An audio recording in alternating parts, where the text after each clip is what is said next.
the old Iowa State Penitentiary, the lights are on. But since 2015, nobody is home here.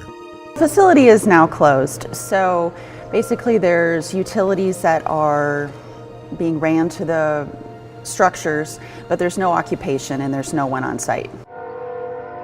I get probably at least one call a week wanting to come in and tour the facility. On a recent media tour of the prison, you could walk through a cell block, which was built before Iowa was even a state. It is cell house, the original 17. So this portion of the structure was the one that was originally built starting in the 1839 era. The orangish rock, that's sandstone from Wisconsin. You can see where the cornerstones are, and that's your first building. Those who were imprisoned here had some perks, like a bigger cell. Oddly, one inmate wanted a smaller cell.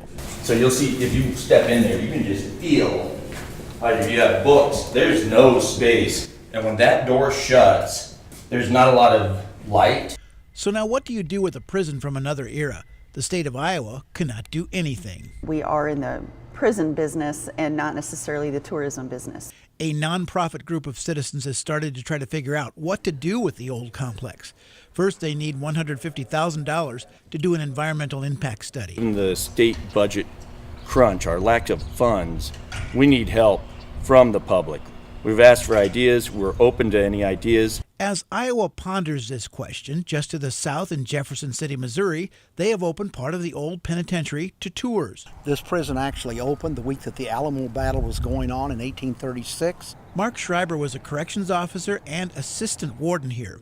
He has hundreds of stories from his decades of service. They wanted you to have to bend down every time you went in and out of this cell. Like James Earl Ray, the man who killed Dr. Martin Luther King, escaped from here. This was James Earl Ray's cell. Ray escaped by hiding in a big bread box being taken from the prison bakery. This is the gas chamber, built in 1937. The prison tour also includes the gas chamber where prisoners were executed up until the 1960s. This is actually the lever that dropped the cyanide pellets. For most visitors here, this is a first being inside a prison. Sad in one way, but happy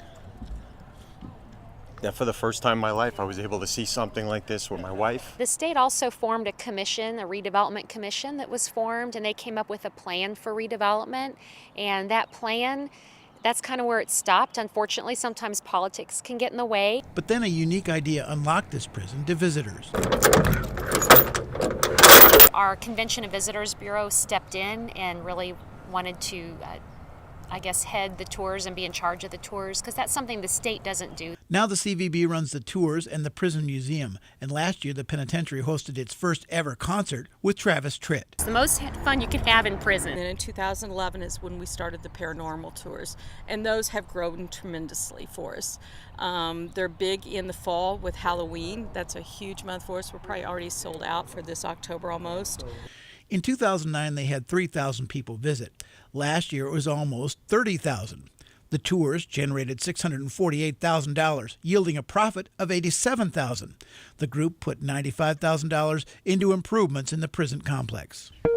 So you have to have those champions in your community that are going to say, this matters, this is important, this is an important place, and we want to preserve it and we want to enjoy it as a community. Before the ravages of time take their toll. In Fort Madison, Roger Riley, Channel 13 News.